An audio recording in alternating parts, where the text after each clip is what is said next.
This is the Welcome to Neoliberal another episode of the podcast. Neoliberal podcast. I have an article that was recently published in the Jamaica Gleaner that I want to share with you. It is entitled, uh, if I could find it, I just actually was on it reading just now. It is entitled, when you type in poverty in Jamaica, it's right at the top. It's at the top. When you type in poverty in Jamaica, it's at the top. What? When you type poverty, when you go to Google and type in poverty in Poverty? Jamaica, yeah. What, neoliberal? No, the Jamaica Gleaner. Oh, okay. The first thing that comes up is poverty statistics. So neoliberals Counting eggs before they are laid. Neoliberal need to post No, that's fine. topics. No, because they mentioned my book in the article, and that's my niche market, And I was just talking about that. The article published in the Jamaica Gleaner starts like this. The editor, Madame. Prime Minister Andrew Holness recently announced that Jamaica's poverty rate has been cut in half, now reportedly standing at 8.2%. Now, while this headline grabs attention, it warrants deeper scrutiny, not celebration. Especially during an election year or an election cycle where optimism can be weaponized and statistics selectively interpreted. As an academic and author of Neoliberalism, Globalization, Income Inequality, Poverty and Resistance, I have long studied the metrics and myths that surround poverty reporting in post-colonial economies. Now, first of all, I did not know that the Gleaner, Jamaica Gleaner, was going to publish this article. You did? Or that I thought they were going to redact the part where I talk about as an academic, the author part. But I wrote out my book in the article, and they kept it. Boy, I'm going to do an article. I'm going to do one. Yeah, touche. Thank you, Jamaica Gleaner. And I'm going to do an ad in the Jamaica Gleaner probably next week. Maybe next week, and pay them some money because they're promoting me, and I want to, one hand washes the next. But the Gleaner Company, that's where I started my writing career. The first ever article I ever wrote was in the Jamaica Gleaner, and I was 21 years old. And they published it. And I wrote and I've been writing ever since. And it was a letter of the day.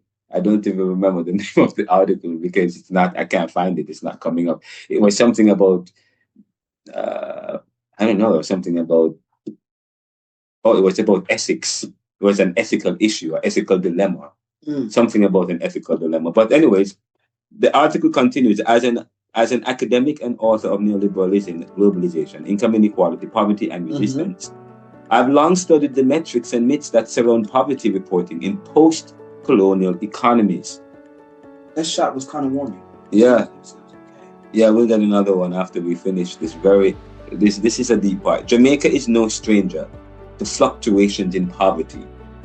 We've had moments of apparent prosperity before.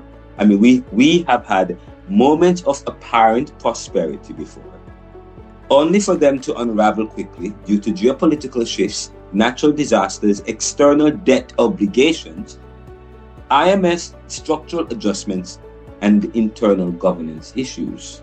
Of course, I've talked about that in my book, Neoliberalism, which is a textbook for Caribbean thought at the college I teach in Jamaica Theological Seminary. Now, the real question is this. What methodology underpins this 8.2% figure? Because they said Jamaican poverty rate is now 8.2%. A significant drop from 16.7% in 2023.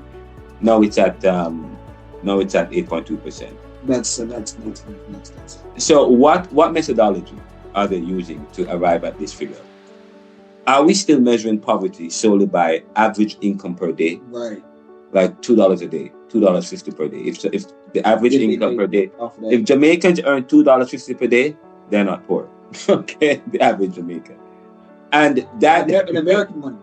Yeah, the average, right, $2.50 per day, they're not poor. That's according to Jamaica, right, which makes however. But anyways, are we still measuring poverty solely by that, which is a narrow and outdated standard? Or are we accounting for productive capacity, sustainable employment, access to social goods, and resilience against economic shocks? This is, let me ask again, are we accounting for productive capacity? In other words, how productive are Jamaicans, the average Jamaican? One. And two, two, sustainable employment. The average Jamaican, how are they able to sustain their income? And is it through the informal sector or the informal sector? Third, access to social goods and resilience against economic shocks. If the world was to have another OPEC, are we still going to have an 8.2%? Or if we're to have another COVID? Now, poverty, and let me say this, poverty is more than a number. It's about whether Jamaicans it's about whether Jamaicans cannot only survive, but thrive. It's not just about surviving, but thriving. And that requires policies rooted in long-term vision, not short-term optics. Fellow academics, policymakers, and journalists should not take this statistic at face value. Hard questions need to be asked. So we must investigate the data and we must demand transparency. Now, this is not cynicism, it's responsibility. We cannot afford to count eggs before they are laid, especially if there may be no eggs at all. Again, let me say this again. This is not cynicism, it's responsibility. We cannot afford to count eggs before they are laid, especially if there may be no eggs at all. This article is published in the Jamaica Gleaner, dated, and I want to thank the Jamaica Gleaner for publishing this, dated May 23, 2025. What day is today? Is today the 23rd? Yeah. It was published today at 12:06 a.m. No, I'm not. That was powerful.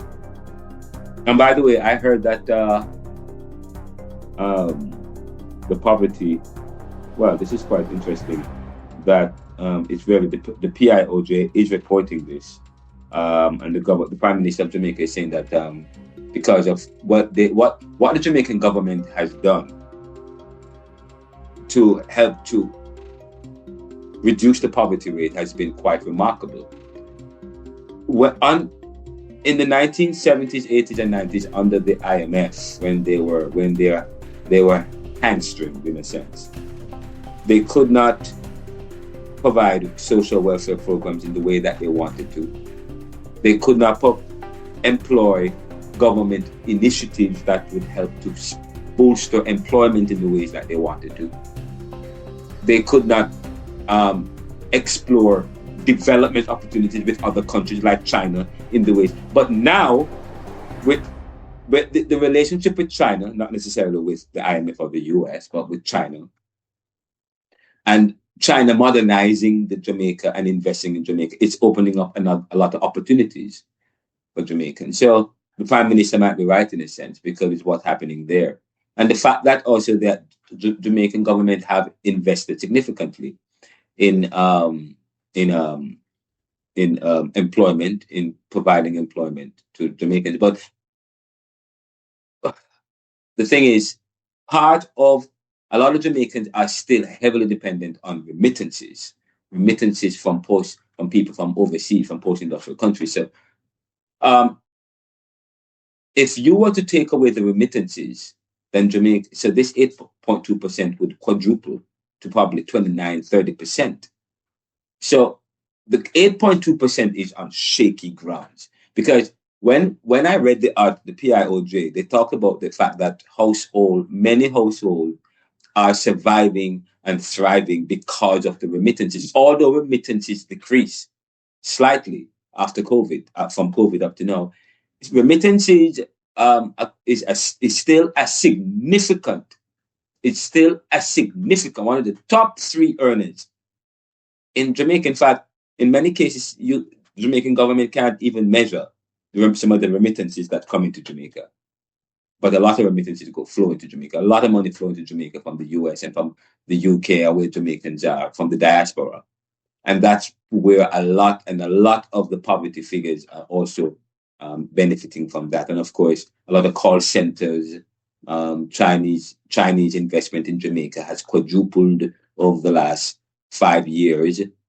So that is also, over the last, so they're talking about government initiatives. But what has happened over the last 2 to 3 years? So the Prime Minister might be right. What has happened over the last 2 to 3 years in Jamaica? Because poverty was at 16%. But you find over the last 2 to 3 years, there's been a heavy investment in Jamaica from China. So, and that has created the significant reduction, because that has created a lot of employment. A lot of people are working in Jamaica. So yes, this is, but what? So, and then Jamaica and China doesn't look like it's about to slow down unless the US has something to say about that. But Jamaica, and if the US is now also want to invest in Jamaica and beat out, there's going to be a competition between the industrial countries, the post-industrial countries, in terms of investing in Jamaica, because Jamaica seems to be a very unique area in the Americas. And I believe that many investors are going to be flocking to Jamaica, and the UK, Canada, China, all these countries are going to be competing. This is the Neoliberal podcast. Thank you for watching. Thank you for listening. Please subscribe. This is the Neoliberal Round Weekend. And joining me in the background was Montel, one of our logo designers. And just so you know, we are expanding our business here at the Neoliberal. If you want logo design, we do logo designs. We do logo designs here at the Neoliberal. Please call us at 445-260-9198. Get a copy of the book. It's on sale directly from us. Visit our store page, store.neoliberal.com. And go online and check out our book. We have a new book that's coming out, Castro Filed Motion to Strike. It's a serious story about a very important gentleman who was running for president, but for some reason they wanted to get him out of the way, and now he finds himself in federal prison. But we are going to talk about this later on. We will talk about it. We haven't talked about it in length, but we will have a show where we talk about this at length, and we will read the motion. The Neoliberal Podcast. Water. I'm